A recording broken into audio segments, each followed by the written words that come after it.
Good morning every student. हमारा जो topic चल रहा था वो हमारा जो बुक है गोल्डन डेज, उसका जो पहला चैप्टर है the book that saved the earth वो चल रहा था। हमने टेक्सुअल अध्ययन किया, उसके बाद में हमारे चल रहे थे क्वेश्चन आंसर। हमने लगभग 8-9 क्वेश्चन आंसर कंप्लीट कर लिए थे। अगला जो क्वेश्चन है वो देखो। क्वेश्चन है वही आज बुक से referred as man's best friend कि पुस्तक को एक आदमी का सच्चा मित्र क्यों कहा गया है, एक आदमी का सच्चा मित्र क्यों कहा गया है। देखो, books are referred as man's best friend कि पुस्तक को एक आदमी का सच्चा मित्र कहा गया है बिकॉज़ क्योंकि दे टीच मैन, वो आदमी को सिखाती है ऑन द राइट पाथ, सही रास्ता। Just as a friend would do, जैसा कि एक अच्छा मित्र करता है, जिस प्रकार से हमें एक अच्छा मित्र है सही ज्ञान देता है अर्थात हमें गाइडलाइन करता है, हमें अच्छी संगति की तरफ ले जाता है, उसी प्रकार से एक अच्छी बुक होती है वो एक आदमी को क्या करती है, सही रास्ता दिखाती है, ना कि गलत रास्ता दिखाती है। वन गुड बुक, एक अच्छी पुस्तक, इक्वल्स होता है समान, इक्वल का मतलब होता है समान होना। एक अच्छी पुस्तक समान है किसके, ए नंबर ऑफ गुड फ्रेंड्स, अच्छे हमारे जो मित्र हैं उनके समान होती है, क्योंकि वो भी हमें पुस्तक की हमें क्या देती है, एक अच्छे मित्र की तरह, या हमारा जो विश्वास मित्र है उसकी तरह हमें सही रास्ता दिखाती है, उसी की तरह हमें क्या करती है, गाइडलाइन करती है। There are the books about everything, और पुस्तक में क्या होता है, हर चीज के बारे में वर्णन होता है। पुस्तक में हम जिस प्रकार से हमें मित्र हमें हर मुसीबत में या हमारी हंसी खुशी में हमारी सहायता कर सके, उसी प्रकार से बुक भी होती है, वो एक आदमी को क्या करती है, जीने की लालसा सिखा देती है या हमें अच्छे कार्यों की तरफ अग्रसर कर देती है और हमें जो बुरी संगतियों से दूर रखती है। जिस प्रकार से एक अच्छा मित्र अपने मित्र को बुरी संगतियों से तथा जो गलत कार्यों से दूर रखता है तथा अच्छी संगति में जाने के लिए मजबूर करता है, उसी प्रकार से एक अच्छी बुक है वो भी क्या करती है, एक अच्छे मित्र की तरह कार्य करती है। तो लेखक ने ये बात लिखी है, देखो, वन गुड बुक इक्वल्स, एक अच्छी पुस्तक वो समान होती है नंबर ऑफ गुड फ्रेंड्स, कि हमारे जो अच्छे मित्र हैं उनके समान होती है, हमारे जो अच्छे मित्र हैं ना उनके समान होती है। What has thinking thought about magnificent brilliance? जो थिंकिंग है वो शानदार बुद्धिमत्ता के बारे में क्या सोचता है, कि बुद्धि के बारे में जो थिंकिंग का वो क्या सोचता है। देखो, थिंकिंग हैज थॉट, थिंकिंग सोचता है, हैज थॉट सोचता है that the crew members of the pro होता है अंतरिक्ष यान, अंतरिक्ष यान जो आक्रमण के लिए भेजा गया था ना, उसके जो सदस्य हैं one should take the vitamin, उनको क्या लेना चाहिए, विटामिन लेना चाहिए। उनको क्या लेना चाहिए, उनको विटामिन लेना चाहिए। उनको क्या लेना चाहिए, विटामिन लेना चाहिए। Crew members of the group one should take the vitamin, और उनको क्या लेना चाहिए, विटामिन लेना चाहिए। which were prepared जो तैयार किया गया है by the chemical department, किसके द्वारा, रसायन जो विभाग है उसके द्वारा तैयार किया गया है। ऑफ मार्स होता है मंगल ग्रह का जो रसायन विभाग है उसके द्वारा इसको तैयार किया गया है। टू इंक्रीज इंटेलिजेंस, इंक्रीज होता है वृद्धि करना, ये पहले भी मैं आपको बता चुका हूं, इंक्रीज और डिक्रीज दोनों आपस में अपोजिट है, इंक्रीज और डिक्रीज। इंक्रीज होता है वृद्धि करना, डिक्रीज होता है कमी करना, ह्रास करना। इंक्रीज इंटेलिजेंस, इससे क्या हो सकती है, बुद्धि बढ़ती है। The meanings of the sandwich, और सैंडविच का जो मीनिंग है, सैंडविच का, कुछ सैंडविच को वो अलग अलग मान रहा है, कोई जैसे मान लो कि वो बुक को कोई तो मान रहा है सैंडविच, कोई तो सैंडविच मान रहा है, कोई इसको मान रहा है कि ये क्या है, कम्युनिकेशन डिवाइस है, जैसे ईयर कम्युनिकेशन डिवाइस है, कई बोलते हैं ये आई कम्युनिकेशन डिवाइस है।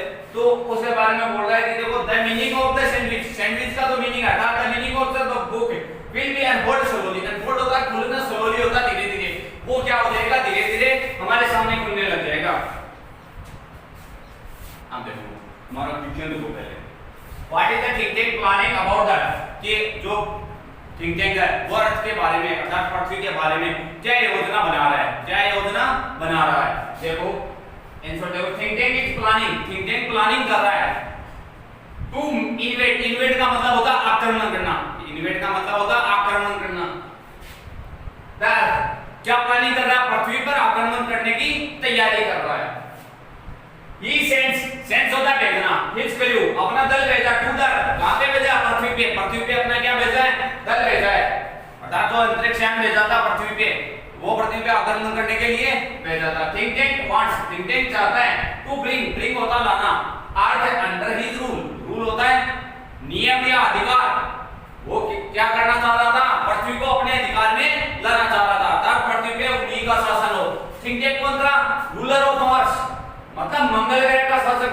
और वो ये चाह रहा था कि पृथ्वी है वो किसके शासन के अधीन आ जाए, मेरे शासन के अधीन आ जाए, अर्थात मंगल ग्रह के अधीन आ जाए और उस पे हम शासन करें। Why did think tanks man fail to invade that? Think tank का जो प्लान था पृथ्वी पे आक्रमण करने का बहुत असफल क्यों हो गया था? देखो think tanks plans failed. Think tank का प्लान असफल हो गया to invade that पृथ्वी पे आक्रमण करने का because the book Mother Goose। ये बुक का नाम ध्यान रखना है, हमारी जो पूरा लेसन है वो इसी बुक के नाम पे टिका हुआ है। कौन सी बुक है? Mother goose of that. पृथ्वी पे जो बुक थी कौन सी? Mother goose. फ्राइटेंड हिम, वो उसको क्या कर रही थी? भयभीत कर रही थी। वो उसको क्या कर दिया था? भयभीत कर दिया था। उस बुक के कारण जो थिंक टैंक है वो क्या हो गया था? भयभीत हो गया था। द थर्ड लाइन, जो तीसरी लाइन थी ऑफ दिस बुक, इस पुस्तक की जो तीसरी लाइन थी, हैड हम्प्टी डम्पटी, वो क्या थी? हम्प्टी डम्पटी की थी। वो ऐसी जो पिक्चर से दी हुई थी, जो क्या है, जैसे मान लो कि उस काफी विशालकाय पिक्चर बनाई गई थी। दे वर लाइक थिंक टैंक, वो हम्प्टी डम्पटी कैसे थे? थिंक टैंक के समान थे। देयरफॉर इसने ही थॉट, इसने सोचा, थिंक टैंक ने ही थॉट, थिंक टैंक ने सोचा that the Earthlings had seen him, उसने सोचा कि पृथ्वीवासियों ने मुझे देख लिया है, उसने सोचा पृथ्वीवासियों ने मुझे देख लिया है। They had plan to capture him, capture होता पकड़ना, और वो क्या कर रहे हैं? मुझे पकड़ने की योजना बना रहे हैं। सो ही कैंसिल हिज प्लान, सो इसलिए उसने अपने प्लान को कैंसिल कर दिया ऑफ इन्वाइटिंग दैट, पृथ्वी पे आक्रमण करने का। क्योंकि जो हम्प्टी डम्पटी की जो पिक्चर थी वो एकदम हूबहू किसके समान थी?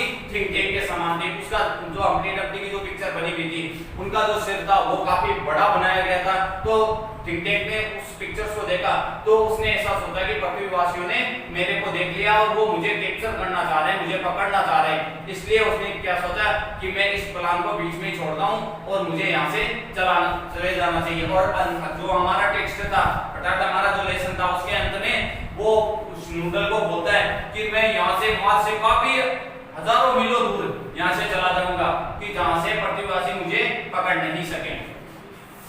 How does Noodle suggest to think tank about the books? Noodle think tank को पुस्तकों के बारे में क्या सुझाव देता? सजेस्ट होता सुझाव देना, क्या सुझाव देता है? देखो नूडल सुझाव देता है थिंक टैंक को, there the people on the पृथ्वी पे जो लोग हैं यूज सैंडविचेस, वो सैंडविचेस का प्रयोग करते हैं as some sort of communication device, किसके लिए? संचार के साधनों के लिए।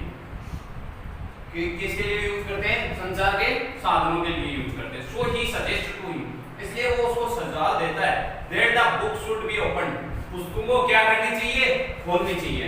एंड वॉच्ड केयरफुली, और उनको ध्यानपूर्वक पढ़ना चाहिए या देखना चाहिए।